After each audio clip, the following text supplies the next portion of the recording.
Lacey here. Welcome back to my channel. I am having a great time filming today, so you're probably going to see me in the same outfit because I feel pretty and I have a good setup and I'm in a good mood and like all the good things are happening. So this is my November favorites video, and just brace yourselves because I have no idea how long this is going to take, but I have a lot to talk about because it's been a pretty good month.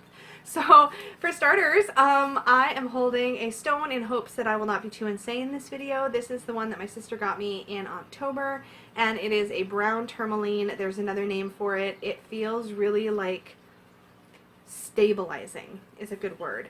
It works with self-worth and confidence, and it just feels very, stabilizing. It's a good word. Grounding, stabilizing, but more stabilizing than grounding, if that makes sense. So we're going to dive right into this because I have so much that I want to talk about. And yeah, so you might want to just pause this video and get yourself like a tea or a coffee or a glass of wine if it's in the evening, or you just like wine in the morning. That's cool. That's cool too. I'm not judging. And just settle right in with me. Okay, so I just had to pull out my notes because there's so much. Okay. I don't know what order I'm going to do this in, so I'm just going to get started. So first of all, look at my Christmas mug. I'm going to count this as a November favorite because it was gifted to me literally on November 30th. And it says, "All I want for Christmas is a unicorn." How adorable is this? This was actually a gift from a longtime yoga student, and it just blew me away. It was so sweet and perfect. And coffee. Also always a favorite is coffee. So I'm really excited about that. I had to show that right away. I'm going to try to go through categories. So let's see. So some things I'm going to talk about, some things I'm going to show because you don't want me to show some of this stuff. So first of all, foods. So my favorite foods this month, the things that really stand out are sale Halloween candy. So the day after Halloween, Peggy and Steve and I all went to a couple of stores and picked up a bunch of sale Halloween candy. So that was fantastic and a fun memory from the month. In the fall, we got at Starbucks, we got the cardamom latte in Canada. I don't think you got it in the States. You'll have to tell me if you got it overseas. It was delicious. It was incredible. I love cardamom. It's one of my favorite flavors in beverages. I like chai. I like all that stuff. And when I do chai at home, I do extra cardamom, like lots of cardamom. So I really like cardamom. So I was excited to see that drink come out. It was really delicious. But that was October. Then November came and we had pumpkin spice lattes. But more importantly, we got our holiday drinks near the end of the month, and we got my very favorite chestnut praline latte. Chestnut praline is delicious. It's like this sweet, toasty, nutty, kind of maybe caramely. It's so good. It's so good. It's like brown sugar. Actually, I think I knew about this. I think it's like a praline. Like I think it's like a what's pralines? Pralines are pecan. I think it's like a toasted pecan blended with brown sugar, like a buttery brown sugar kind of flavor. I think you can actually look up hacks for that recipe. But it's a holiday syrup. They only bring it out at holiday season. That and peppermint mocha are my two favorites, but I keep going chestnut praline over peppermint mocha because peppermint mocha is really easy to make at home. So going chestnut praline. But you can, if you go into some Starbucks, get them to sell you a bottle of chestnut praline syrup. And last year, they're not supposed to because they're limited and sometimes they run out and they don't want to do that. So they don't usually sell the holiday ones. But last year or the year, no, it must have been the year before, I went to like multiple different Starbucks and I ended up with like 2 or 3 bottles of the chestnut praline syrup and made Peggy and I lattes. Well, me, because she has her lattes sugar-free. I drank a lot of chestnut praline lattes that entire year with my home espresso machine. Pretty delicious. Might need to get another bottle this year. The one thing I won't do is get like 3 bottles because that was a lot of chestnut praline, and I think by the end of the year, so there's my nose. Every freaking video, I talk about it and it still happens. Okay. Anyways, chestnut praline lattes, yummy. Let's see what other favorite. Oh, so we had U.S. Thanksgiving. We had Thanksgiving in the States. I say that because I do Canadian Thanksgiving up here in Canada, and then I go down and stay with my sister for U.S. Thanksgiving. So this year, John, our eldest man's son, came down with me, so we had this little road trip. It was really exciting and fun. And at Thanksgiving, my sister had special ordered a pie from a pie place in West Seattle. I'm clearly talking with my hands, so if you see my hand move, it's like me, like, moving around. Anyways, she ordered a pie, and she let me pick off this very short list of the pies they were going to be offering for Thanksgiving. And the pie that jumped out at me was pear, apple, ginger. Some combination of those flavors. And I was like, yes, that sounds really good. We picked it up on Thanksgiving morning. It was still warm. Like, there was still steam coming out the top of the pie onto the, like, cellophane on the top of the box. I was like, can we have this for breakfast? Do we have to wait for after dinner?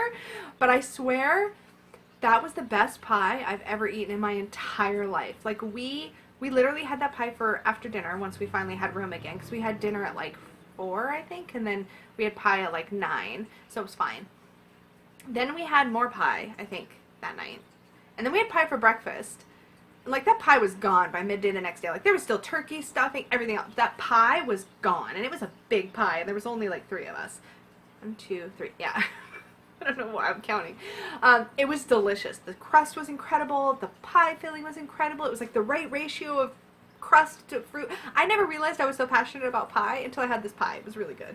So that definitely made my list of favorite foods for the month. I totally lost my place because I got really excited about the pie, and then I threw my book, and I've dropped something again. This is what I do. Anyway, okay. Books. Okay, so I've only finished one book, but I'm 3/4 of the way into another book. So they're kind of both favorites, but the one that I can really count, I suppose, so I'll talk about the next one next month, I guess. The one that I finished this month was Witches and Wizards, The Real Life Stories Behind the Occult's Greatest Legends. This is by Lucy Cavendish. This is a great read.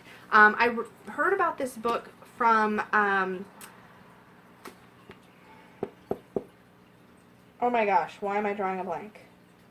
Why? I can't remember. It's going to come to me in a second. Anyway. I'm like literally drawing a blank of one of my favorite YouTubers, and it's driving me crazy.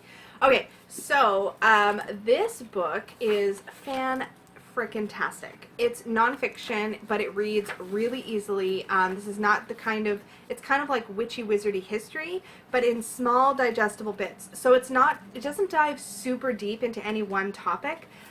Although I do feel like I got a great deal of information about, like, Merlin. I feel like I got a great deal of information about the burning times, and all of that.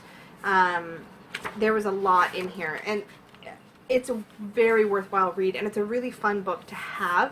I hadn't actually done that much reading on, it's really bugging me. Why can't I remember? Anyway. Fantastic, and I will link the video I watched that got me to buy this down below, and I'm going to feel like so ridiculous, and I don't want to edit this whole video and put the text up and all that kind of stuff. I'm not going to worry about it, but it's a good book, and it wasn't my idea originally, and I'll credit down below, but it's good, and you should read it. But I did read it cover to cover, and that's saying something for a book that is nonfiction, because I tend to peter out on those pretty quickly, but good read. Good. Definitely a favorite. Alright, so what else do I have? TV and movies. So I watched Sabrina, The Chilling Adventures of Sabrina. I watched the entire first season. I really enjoyed it. A lot of people are talking about it. It definitely, the first couple of episodes are almost shocking because they aren't what I expected from a Sabrina reboot. And I'd seen very little trailers, nothing. I was just like, oh, there's a Sabrina on Netflix. And I knew it was dark. Excuse me. Because of what friends had said, but it's dark, y'all, and it's kind of fun to watch. So I really enjoyed that, and I've also been watching The Voice, which I tend to enjoy this year, or this season. I guess it comes out a couple times a year. This particular season, because I've had so much going on in my life, I just haven't been able to stay on top of it. But I've been able to catch every couple of episodes or whatever and kind of stay up on my favorite singers. That's my favorite sort of reality show because it's fairly feel-good. They don't do a lot of, like, they don't put people on to embarrass them or make fun of them, and I didn't like that way that American Idol kind of ended up going. It ended up feeling kind of sensationalized and making fun of people, but The Voice just feels good to watch. I enjoy it. I enjoy that people turn based on what they're hearing, not what they're seeing, so it feels less stereotypy. And I know, you know, these people are pre-screened. It's only so bare, but I love it. And there's almost always one or two people on there that I really enjoy watching, like listening to sing, and who blow me away. And I usually end up coming away with a few new songs in my collection or a few new artists that I want to follow, so that's always fun. Let's see.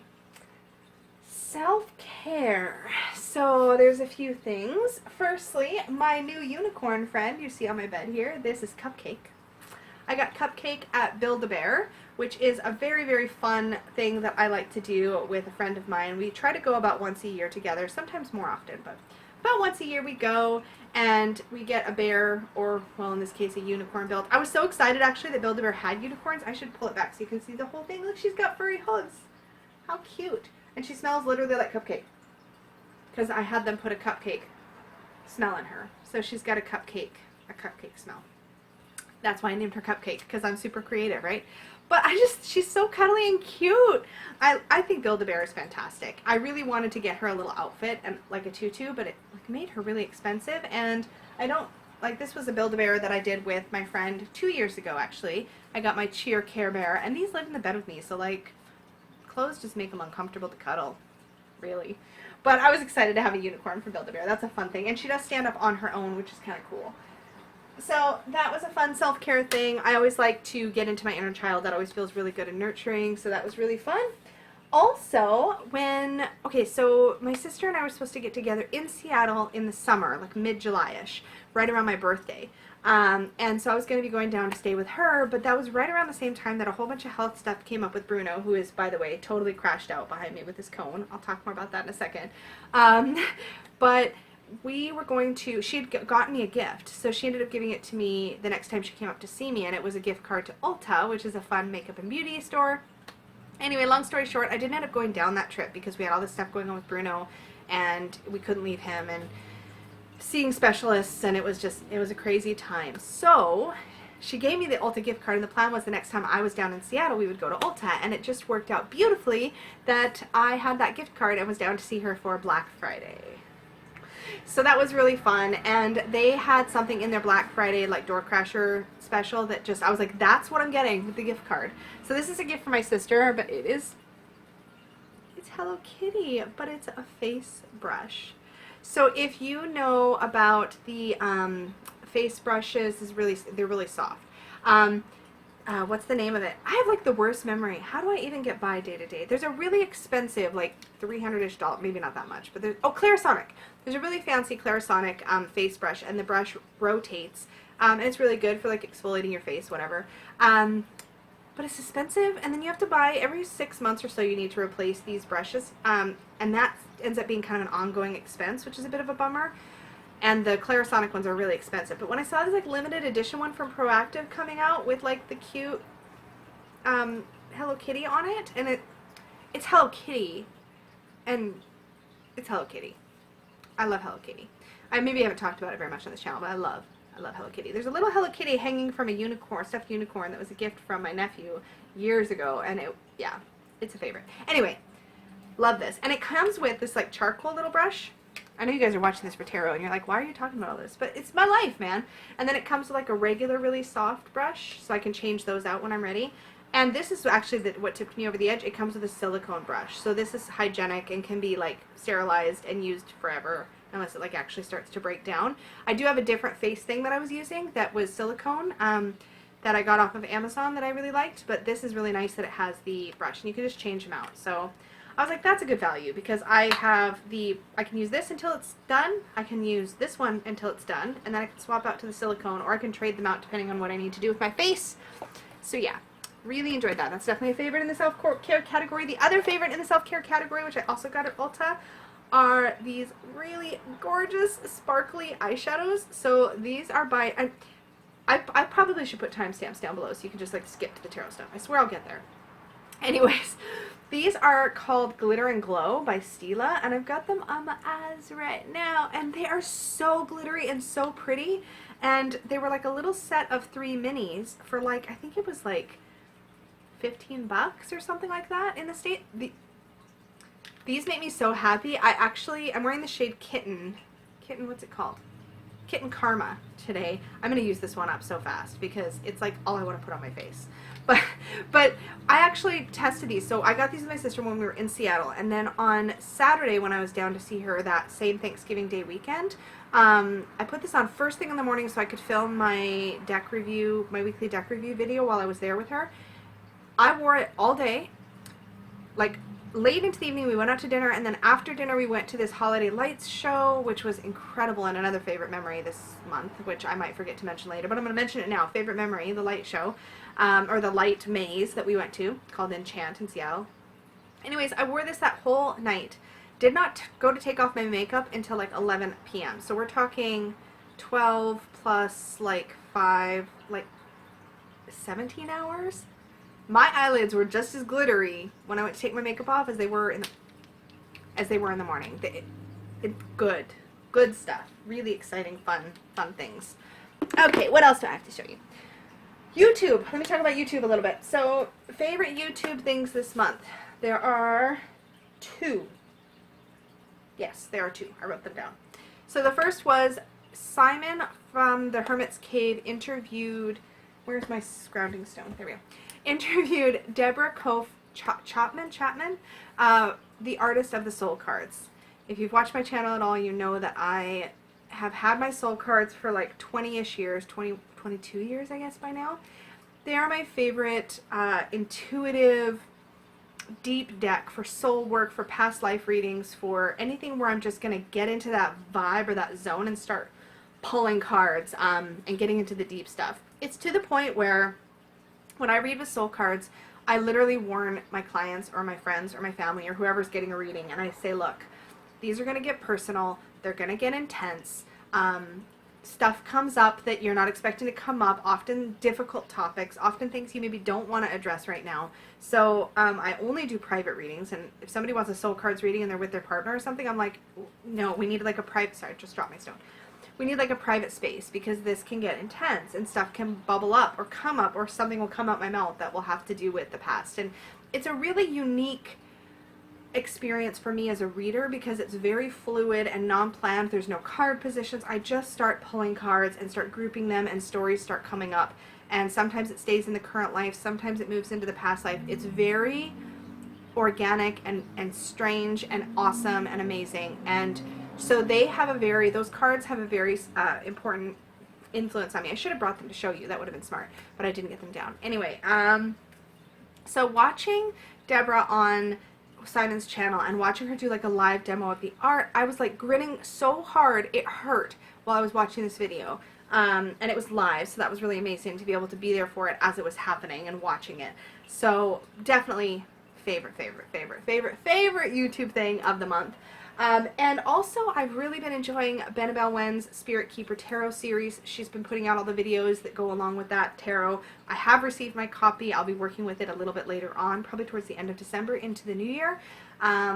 But I'm really excited to dig into that, and I'm starting to feel a real affinity for that deck and for how I might use it, because I think it's going to kind of go into its own niche, which I think is going to be true for a lot of people, if I were to guess. But yeah, definitely really enjoyed that video series.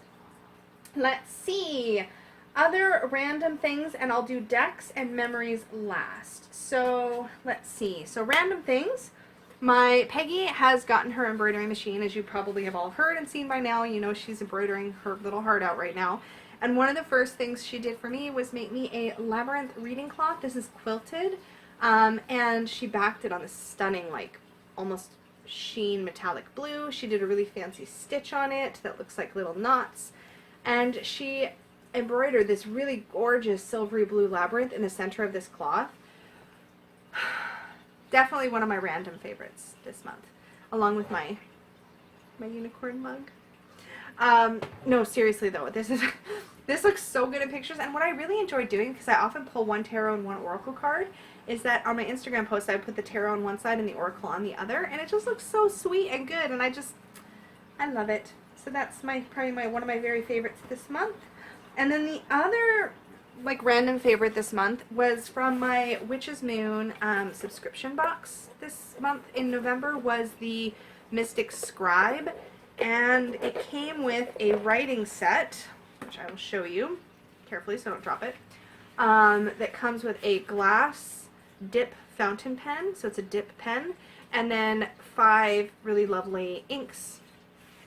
I had a glass pen ages ago, and I feel like I tried to write with it, and I couldn't get shit to happen. Sorry for swearing, but I couldn't get anything to happen. So when I got this, I was excited, but I kind of held a little of that inside, because I was like, what if it's just as crappy to write with as the last one? So one of the first things I did, like the day after I got this set, was I pulled out the black ink, which these are actually spell inks, but you can also just use them as regular inks. I haven't charged it or put any intention behind it, but I pulled out the black ink. I had watched some YouTube videos to make sure my technique was going to be fine or whatever. I've never used other fountain pens that don't, like I've used fountain pens that have the preloaded ink cartridges or whatever, but I've never, and it's been years since I've done that. But anyway, I pulled this out, I unscrewed the top, I like dipped the pen in just to about almost to the red. I think the instructions in the Witch's Moon box said to dip it just past the red. I'm just going to show you the nib here. If I can get the little protector off. There we go. So I dipped it just to about here-ish, I guess. And the one thing that I learned, so you hold it up here, the one thing I learned was don't try to go like more straight up and down, definitely go at an angle. And this thing wrote like a normal freaking pen. I was amazed. I just dip, and then I just started like writing. I practiced signing my name, I practiced writing, and I tried to write for a while to see how long I could write before having to dip again, because I was like, oh great, I'm going to write a word, then I have to dip, then write a word, then I have to dip. No, man, I got like a paragraph, almost, like a short paragraph, but I still got like a paragraph before I had to re-dip, and it was so fuss-free. Like, there was no fancy technique. I just wrote like normal. I just didn't try to go too up and dip. Like, I just wrote like normal, and it worked so well, and I got so excited. So I have some plans for this, so this is definitely a favorite this month. I'm going to be doing some sigil work, but I'm also going to maybe do some special writing in my magical journal with this pen, which is something else I'll be doing in 2019. And I also went on to, I am a member of Boho Berry's tribe site, and when you sign up for her email newsletter, Boho Berry is like a bullet journaling kind of person. She offers a bunch of like cool printable stuff on her Etsy. She gives some free downloads when you sign up for her email newsletter, and she had like a handwriting practice sheet, like practice little bundle that comes with some like some letters to learn to you know, practice your handwriting, and then some practice sheets with some really pretty lettering. And this is just like a basic, but it's just a basic kind of refined cursive. So I might work on that a little bit, see if I can pretty up my handwriting, but I will tell you that just writing with the glass pen, I slowed way down. Like, I was very deliberate, and I focused more on my handwriting, and it felt really special and cool. So I really have been enjoying that, like, a lot, and I can't wait to dig into it. Oh, I had to jump back a category.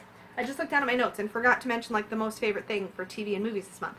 So I mentioned Sabrina, and I mentioned The Voice, but I didn't mention, so when I was in Seattle, my sister finally watched, she's been talking about showing me this movie for forever, because I haven't seen it. She put on The Greatest Showman. I just dropped something. How is that possible? Here we go. Okay.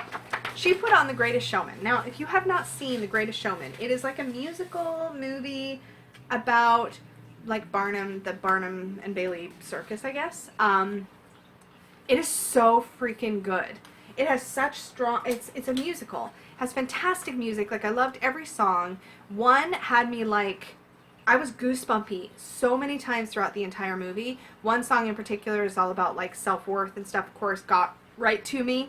And that was the song my sister was excited for me to see, and the part of the movie she was excited for me to see. But really, the whole thing, incredible. And I would watch it again and again and again. I can't wait to watch it again. Like, it was so good. So that was TV. Sorry, I had to jump back because that was really important to mention to me. Really important to me to mention. So let's talk decks. So I kind of had a really great November in general. Really quickly, I'll tell you what I did work with, because they're kind of all favorites, but I really had to narrow it down, or you guys were going to be here all day long. So I worked with the Deviant Moon Borderless, the Rebel deck, the Textured Tarot, the Illuminated Earth Oracle, the Naked Heart Tarot, Whispers of Lord Ganesha Oracle, the Mons Tarot, and Universe Has Your Back. So can we all guess what my very favorite deck of the entire month is? Yes, we can. We can do that. It's the Mons Tarot. So this is definitely my very, very, very, very, very favorite deck ever. I will briefly show it because I also talk about it in my deck review this week. And this video is probably going up just a day or two after that, but you guys, this deck is amazeballs. Like, I love it so much. I'm so grateful that this found its way into my life. It's beautiful. It's like nice, like big size. It's great for inner child, but it's just great for me in general. Like, this deck is just, it transports me to another world. You'll hear me say it again and again whenever I talk about it, but this deck pulls me into this world where these little monsters live and makes me feel the way that I feel when a really good book like pulls you into its world and you're so attached to the characters and you're like, yes, that's how this. I love it so much. So this is a full forever favorite. But yes, so happy with this, and I have a little crystal that lives with it. The guidebook is great. Like I said, I'll spare you a lot of the details because I gush and gush and gush every time I talk about this, and I definitely did that in my deck review this week. Also, of course, love the special bag that Peggy made me for it. This took her a lot of time, and I love it. So very special, definitely a favorite. Another clear favorite from this month, which is a favorite partly because of the way that it surprised me in a really profound and good way, was the Deviant Moon Tarot. And this was a deck that I was convinced I would not like, would not want for a very long time, but it really ended up being a powerful deck for me to work with, particularly right after the week of Samhain, or I think that was when I worked with it, was the week following Samhain. The messages in here are very, very clear. There's a ton to read into every card, and I recognize that the dichotomy between this and the Mons Tarot could not be more profound, but this one just really, it like digs into you and like twists around a little inside of you and just kind of pulls out something deeper and something a little more true, and I think that was really, really powerful. So I definitely wanted to put it in my favorites because it had a really strong impact on me, and I think I need to remember that and honor that. And I think when I need to do some of the hard stuff, some of the hard work, this will be one of the decks that I want to reach for. If I have clients that really want to dig into, I can't talk, to dig into some difficult stuff, this will definitely be a deck that I want to reach for them as well. So really, really good, and very excited to work with that. This next one should also probably not be much of a surprise. The Textured Tarot is easily in my top 5 tarot decks of all time, along with the Mons Tarot, obviously. And I think right now, if I had to pick a top 5, Mons Tarot, Deviant Moon, and Textured would all make the top 5, which is, in 1 month, that just feels really cool. Mind you, my top 5s change all the time. That's why I haven't made a top 5 video, so, you know, take that with a grain of salt if you like. But the Mons Tarot, oh my god, where is my brain? We know where my brain is. The Textured Tarot, the artwork is really fantastic. It's the only, I shouldn't say only, it's the first collage type deck that really caught my attention. I think every card is beautiful, easy to read. I love this Lovers. This is probably one of my favorite Lovers cards ever.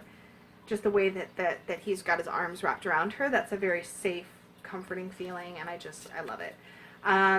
Every deck is profoundly readable to me. It's very good to work with clients. I used this deck when I went and read at Reflections Bookstore this last month, and it was perfect. Like, I put this along with a couple of other decks out on the table for clients to choose which one they wanted me to work with for them, and most of them chose this one, and it's excellent. It's excellent to work with. And yeah, no complaints. Now, I'd originally edged this in a light gray, but I wasn't really happy with the result.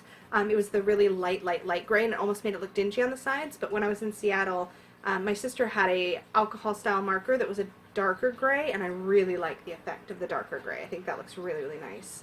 So really happy with that. This was definitely a clear favorite this month. Oh my gosh, did I make it through all my favorites? I think I did. I had to stop this video and come back on because I forgot a very important category. I have very important things to talk about. So you're going to see a little bit of a jump cut there, I think.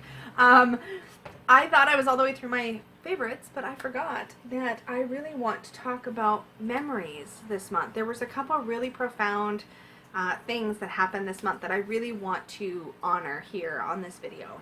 So the first, something really difficult was happening for another member of our community. Jennifer from Jennifer Ball's Spiritual Garage lost her partner. It was unexpected and it was difficult. And she gave this community an incredible gift by sharing some of her thoughts on death and dying and the grieving process. And it was really important to me when she was going through that to hold space for her, and so that she could feel the strength and peace and comfort that she needed when she was going through such a difficult time. She is going through such a difficult time, and it's going to be probably a pretty long process for her. But one of the videos that she made hit me pretty hard, and that was that it is so important to talk to the people in your life. And I know this is quite a shift from all my bubbly kind of talk, but it's so important to talk to the people in your life about death and about dying and about what their wishes are, so that if you are ever in that situation, or when you are eventually, because we all will be, in that situation to need to make decisions on behalf of a loved one who has passed, to know what they want so that you don't have to agonize or wonder, or are you doing the right thing, are you honoring them the right way, all of that kind of thing. To know that takes such a load off in that very, very difficult time. So as a result of this video that she made and just thinking about this, I had a really important conversation with Peggy, with John, and with Steve, both of our man kids, and I walked away from those conversations, as difficult as they were to have, because I get very emotional and I'm very visual, and when I think about loved ones dying, I literally picture what my life would be like without them, and it's very difficult because that's how my brain works. It just goes right to the visual. But as difficult as it was to have those conversations and to talk about that kind of stuff, it was very empowering to confirm that yes, I do know what they want, and if I didn't, I got clarity where I needed it, that they know what I want, what's important to me. And that was a really beautiful and powerful gift that Jennifer gave this community when she gave that piece of advice, because a lot of times death makes us uncomfortable. We don't want to think about somebody we love dying. We don't want to address that topic, and that reminder, that kick in the ass that we should be doing that, we should be having those conversations, I think that was really special. And so it was, as difficult as it was that week to sort of be thinking about that and to have that be front of mind and talking about it. And I also spoke with my sister as well about what she wants. And I just, as difficult as that was, I'm so grateful that we did that. So I really wanted to talk about that. The other thing I wanted to talk about was my little squirmy Bruno back here, because I've been talking about this in my other social media a fair amount. But so Bruno, I'll tell you a little bit of the backstory. Bruno was diagnosed with canine diabetes at the end of July. And for us, it felt very sudden. There was a possibility of some really acute things happening with him. It was a scary time. We got him, we're very lucky to live in an area where we have specialists, and I keep looking at him when I'm talking, so I'm sorry, my eyes are wandering. But we had specialists that were within reach. They're expensive, but we were able to get him into an emergency hospital when we needed to. It was only 20 minutes away by car. We were able to get him. He did not have to be admitted overnight or anything. We were very lucky, kind of caught things in time, got him on insulin. He's now on insulin injections twice a day. He's adjusted beautifully to that. But we were able to get him hooked up with a veterinary internist or an internal medicine specialist, which is incredible that we got one so early in the process, because she really helped us get a handle on things very quickly. I had connected with a really amazing Facebook group called Canine Diabetes Support and Information that has around 10,000 members, and that group was invaluable in the beginning in helping me with getting my head wrapped around home blood sugar testing and like how we administer insulin and what to expect, the things that can go wrong, and kind of how those things are handled. It was a really, really, really intense time in July and August when we were wrapping our heads around our new routine and how to make sure that his blood sugar doesn't crash. And to date, we haven't had a single blood sugar crash that we've noted. And I credit that to learning how to home blood test him, which I do much less frequently now, but do. I now know how his body responds to insulin and food, and those things can change. So I will continue to home test as I need to feel comfortable with how he's doing. But in the beginning, we had to do a lot of home testing, and we also had to do a lot of what you call blood sugar curves, where you test him every 2 hours for a 12-hour period, and you give him his food and stuff, so you can see with peaks of energy and activity and eating and how his body responds. And then you can, the internal medicine specialist was then able to help us adjust his dose. we did all of that early on and got him regulated diabetic-wise very quickly in the grand scheme of things. And he was an angel to work with. Like, he let us test his blood sugar. He lets us give him his insulin. He's not really a fighter. He's kind of a surrenderer. So that really helped because he allowed us to do what we needed to do to keep him safe. And a lot of dogs make that much more difficult. So we were so lucky. But one of the things that we were told from the very, very beginning is that most diabetic dogs go blind within the first 6 months of their diagnosis or within the first year. It's something like 85% within the first year, and usually 100% eventually. Not perfectly 100%. There are some dogs that have been diabetic for a long, long time and have never gotten diabetic cataracts, but it's uncommon. It's much more common for them to get them. So he started developing diabetic cataracts at the end of September, maybe mid-September at the latest.